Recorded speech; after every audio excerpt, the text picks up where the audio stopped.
How to replace a 2020 Chevy Silverado 4-button remote battery. Now here's Sergeant Locksmith to show you how. Let's replace the battery on our Chevy Silverado 4-button remote.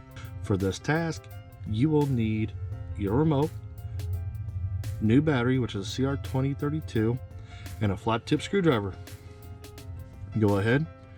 If you have a keyring attached right here, you will need to remove that. Take the flat tip, insert it right in here.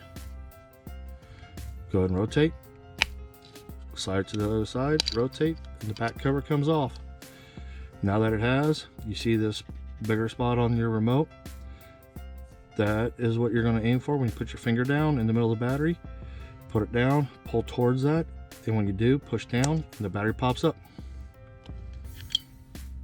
And as you notice, it's a CR2032. This is a new remote, so I'm going to put this battery back in. Notice how I drop it in. Reverse the process, push down. Then after you push it down, push it back. So you'll come in to get under here. Once it gets under, push it back because you want to know that lip. Your back cover has them 3 indentations. Those need to go on first.